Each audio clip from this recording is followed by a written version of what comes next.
Vanessa. Thomas Joly, maintenant, il veut faire quoi? Alors, qu'on comprenne bien, hein, les athlètes, je les adore. Ping et Pong, je les adore. Mais en revanche, effectivement... Tony Estanguet, on l'adore. Voilà, l'attitude... Ouais. Bah, moi, je l'adore. Moi, j'adore son physique, voilà, c'est moi, tout. je l'adore. Mais en revanche, l'attitude de Thomas Joly... arrête. L'attitude de Thomas Joly, j'ai trouvé ça, mais détestable. Alors, effectivement, le wokisme, il a dit et il voudrait donc que chaque année, on refasse une sorte de cérémonie d'ouverture. Il veut prendre un billet chaque année. Mais oui, mais parce qu'il ne peut pas rentrer dans le rôle. Les mecs, j'aurais fait comme lui, hein, il s'est dit, les mecs.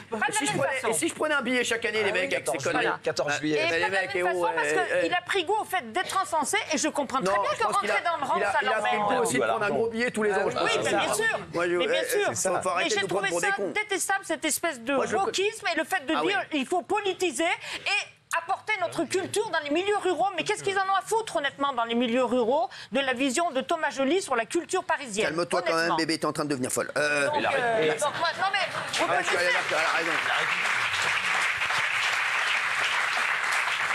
Apparemment, elle a donné un billet au chauffeur de salle pour être applaudir. Oui. La question, pardon, mais c'est à quel prix? La cérémonie des JO, elle a coûté 122 millions d'euros. Donc même si ça coûtait 100 fois moins cher, moi, j'ai pas envie que les Français, parce que ce sera évidemment sur France Télévisions, dépensent 1 million d'euros pour se souvenir des JO. Mais ça y est, moi, j'ai l'impression qu'on veut trop tirer sur la gloire qu'on a obtenue grâce à ces JO.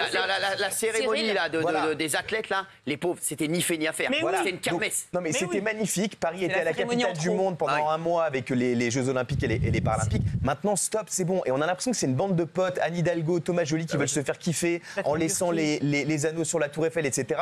Là, ils veulent faire une cérémonie tous les ans. Ça va être quoi? On va mettre un jour férié chaque année pour les Jeux Olympiques. Cyril, en plus, par rapport à ce que je disais sur le livre, quand on veut assimiler, la question c'est à quoi on assimile. Enfin, je veux dire, un pays, il doit donner à être aimé. Il ne doit pas faire pitié. Et je trouve qu'à travers cette cérémonie, ça aurait été formidable. C'est ce que j'ai voulu dire. Et j'ai pris beaucoup de précautions et de pincettes parce qu'il y avait aussi une athlète sur le plateau et je ne voulais pas heurter. Mais ce que je voulais dire, c'est que c'est beau quand dans un moment on donne à aimer, quand il y a une fierté, quand on rit, quand on se retrouve pour les mêmes gloires et quand on est triste pour les mêmes défaites. Et je trouve qu'à ce moment-là, ça aurait pu être plus rassembleur. Parce qu'on n'arrête pas de parler d'inclusivité, mais je ne l'ai pas trouvée très inclusive, cette cérémonie. Non, mais après, il y avait des beaux tableaux. Mais je suis d'accord avec vous. Pour moi, c'était la cérémonie. C'était une cérémonie, c'était le monde des woke. Désolé, le monde des woke. Le monde des woke. Le monde des woke, je suis désolé. Thomas Guénolé. Ouais, je suis Non, mais c'est normal, c'était votre monde, Thomas Guénolé. Vous avez dû aimer. Pas d'accord, oui, effectivement. C'est normal. D'abord, c'est pas une référence à la scène, ça a été expliqué plusieurs fois. Arrêtez de nous prendre C'est pas la scène. Il n'y avait pas de Schtroumpf. Il y a 12 apôtres avec un... Déjà, premier point. J'ai écouté, j'ai rien dit. Je suis d'accord avec rien. J'ai eu les gens de France Télévisions avant la cérémonie. Donc, pour mes copains de France Télévisions qui me disent tu vas voir, c'est génial, et on revisite la scène. Donc, ils viennent pas me dire. Tes copains de France 2 si tu veux, mais c'est pas ce qu'a dit Thomas Joly. Mais Thomas Joly, il est obligé de dire. J'entends bien, mais lui, il assume pas Thomas Joly. Il a dit que c'était une référence. Mais Thomas Joly, il assume pas. Alors, tout ce que dit Thomas Joly, c'est parole d'évangile. C'est pas ce serait la scène, c'est pas grave. Si, c'est grave. Mais la scène, c'est un des tableaux. Non, mais laissez finir Thomas Guénolé. C'est un des tableaux qui a été le plus parodié. Les mecs, les woke là, il y en a beaucoup trop dans cette émission maintenant. Entre Benaïm, Gérard Payet et Thomas Guénolé. C'est dur. C'est trop. Franchement, Gilles, heureusement que t'es là. Merci, Thomas Guénolé. Oui, moi j'ai adoré cette cérémonie et je tiens à le dire. Et donc ça va équilibrer dans l'autre sens en fait, par rapport à la séquence qu'on a vue. C'est que j'ai trouvé ça qu'il y avait une vraie excellence chorégraphique et de mise en scène. L'idée que la scène soit une sorte de scène mouvante, justement, des différents tableaux. J'ai trouvé ça extraordinaire. On dirait le communiqué de presse de Thomas Joly, là. Non, mais je donne mon avis. Je donne mon avis. J'ai trouvé ça génial.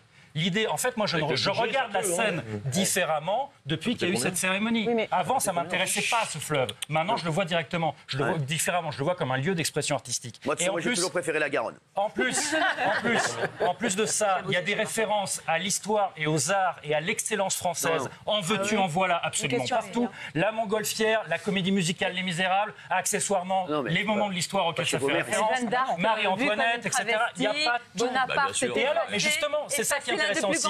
J'y viens dans le monde. J'y viens justement, c'est qu'ils ont réussi à mélanger deux aspects de la culture à Paris, la culture traditionnelle et la culture queer, car oui, Paris est une des capitales de la culture queer, et ça a été mis en avant, et c'est normal. Mais si, elle existe, la culture queer. Elle existe à Paris. Non, mais il y avait des très belles choses dans la cérémonie. Et elle avait donc sa place à Paris, c'est normal. Mon truc, c'est qu'il y avait des belles choses, mais il y avait 4-5 tableaux qui n'étaient pas nécessaires, qui ont tiré la cérémonie vers le bas. Mais Ayana Kamura avec la garde républicaine, c'est un mélange génial. J'ai pas aimé du tout. La garde républicaine, j'ai pas envie de les voir. J'ai pas envie de les voir comme ça, la garde républicaine. Je suis désolé. Ils étaient contents. Bah oui, mais du coup, t'as tout un public qui en a rien à cirer de la garde républicaine et qui s'y est intéressé pour la première fois de leur vie. Moi, j'ai pas envie de voir la garde républicaine comme ça. Et le trouble, alors pour moi, c'était le pire. Le trouble, alors là, ça y est, on atteignait des sommets avec. Mais il y en a plein, ils pièces de fédo, des troupes. Non, arrêtez un peu. À l'international, on passe pour qui? Arrêtez de dire des bêtises. Il y a 6 milliards d'habitants qui ont été Sur le fait qu'il y ait des troupes, les Français ont une certaine réputation en la matière. Je vous renvoie c'est pas vrai. Mais vous croyez que le grand public a envie de voir ça quand vous êtes avec vos enfants? La cérémonie d'ouverture des JO, on la regarde avec ses enfants. Arrêtez, c'est n'importe quoi. Et là, Thomas, vraiment, se prend les pieds dans le tapis, c'est que même les premiers choqués, ça a été les musulmans qui ont même appelé le pape pour s'excuser au nom de tous les croyants du monde. Une belle chose. Ils étaient choqués par ce qu'on avait fait aux catholiques. Merci Sonia. Et ça ne gêne pas, ça? Merci. Et alors Sonia. Et alors on s'en fout, on est un pays laïque. Qu'est-ce qu'on en a à cirer? COP, Sonia. Le point de vue des musulmans ou des cathos, on s'en fout. On est un pays laïque. On est un pays laïque. On en a rien à cirer. Sonia.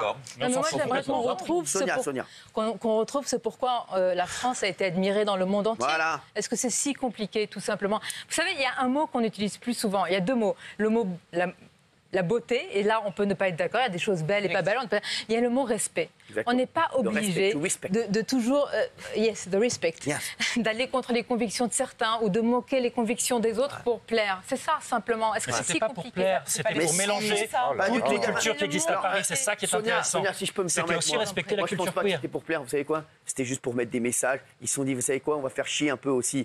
Voilà, les anti-woke et les anti. Je vous le dis la vérité, je sais comment ça se passe. Un truc, ils se sont dit, tu sais quoi? On va mettre 2-3 tableaux qui va faire chier un peu. On va essayer un peu d'être subversif. Mais je le sais, les mecs, arrêtez de me prendre pour un abruti. On sait très bien comment ça se passe. Mais d'ailleurs, dans le la décapitation de Marie-Antoinette, vous trouvez ça pas plus intéressant avec du hard rock? Sérieusement. Mais tu rigoles? Je vous pose la question. C'est inadmissible. En termes de démarche artistique, c'est plus intéressant. En termes de démarche artistique, pour les enfants et les familles qui regardent, c'est inadmissible. Dans le troupe, on a atteint le sommet. Quand ils écoutent du rap avec des femmes genre bonnes et tout, pardon, c'est pas beaucoup mieux pour les enfants.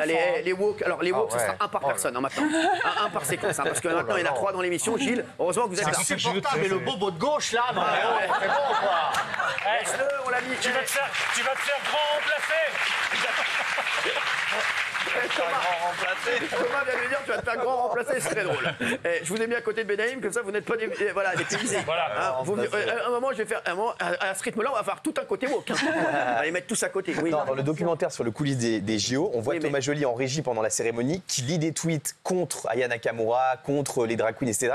Et qui se réjouit des gens qui sont contre ça. Donc genre, ça y est, on les a bien emmerdés. J'avais raison. Voilà. Mais ça a toujours été comme ça, les innovations artistiques. On est content de se faire huer par une partie du public.